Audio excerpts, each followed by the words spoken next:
Although you may pay your electricity bill to an energy supply company, it's our responsibility to manage the network that actually delivers the electricity to your door. It's a large network, covering an area of 25,000 square kilometres, stretching from the Scottish borders right down to northern Lincolnshire and from the east coast of England across to the Pennines.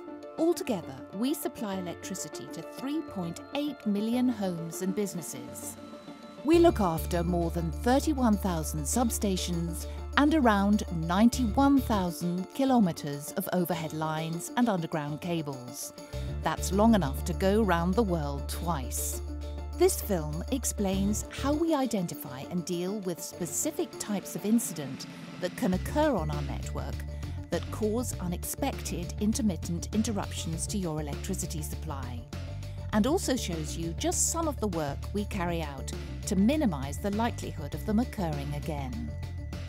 An intermittent fault, by our definition, is where a customer loses supply for a short period of time and we manage to restore the supply, but we can't actually find where the fault is. Because if it's wind-borne debris or it's a lightning strike, then that fault has actually disappeared. And that means although we've restored the supply, the fault may well occur again.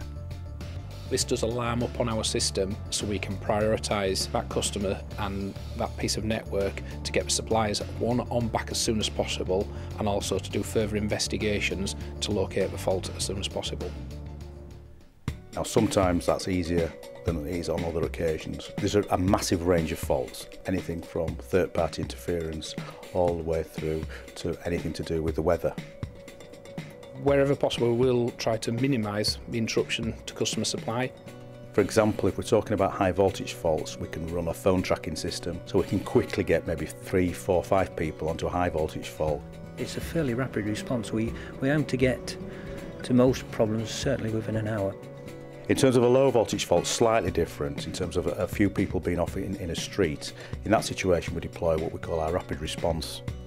Generally within 10 minutes we will have them en route to the area where the problem is. Maybe a case of they visit your house or they may be visiting the local substation. Today we have 1 or 2 of our customers who live in this particular street who lost their electricity supply.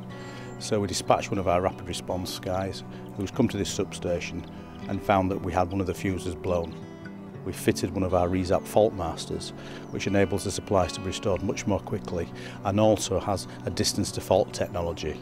And this means that we can actually find where the fault is much more quickly than we would have done previously. From that, we've then been able to drill where we believe the fault might be and sniff for the particular gas that some of these faults give off. Where our customers need a continuous electricity supply for medical reasons, we can put additional measures in place to ensure their health and safety is not put at risk. Please see our website for further details of how to register for our priority service. We currently actually have a database linked to our system which notifies us when there are vulnerable customers connected to the piece of network which has gone faulty. We will look to help however we can by doing whatever we can to the network to make sure they're not suffering. And that may include supply and generation if that's what's required for a vulnerable customer situation. We're continuing to invest in new equipment. The latest piece of equipment we've got has got an unusual name. It's a Kelvotech piece of equipment. It's called the Bedoing. This is a £200,000 investment. It's another piece of equipment that we can use to find out what is actually causing the fault. This is an automated unit which enables supplies to be restored via our control centre without the need for anybody to actually visit the substation. So this is some investment, or part of a major investment that we've had throughout the business to make sure that we can restore supplies more quickly to our customers. We don't want any of our customers to be suffering. We will do all we can to avoid that. We've got a lot of people across the business. It's not just people in network repairs that get actively involved. It's people in all parts of the business and also out of hours. We have all our standby people. So the business comes together to try and make sure that we keep the lights on.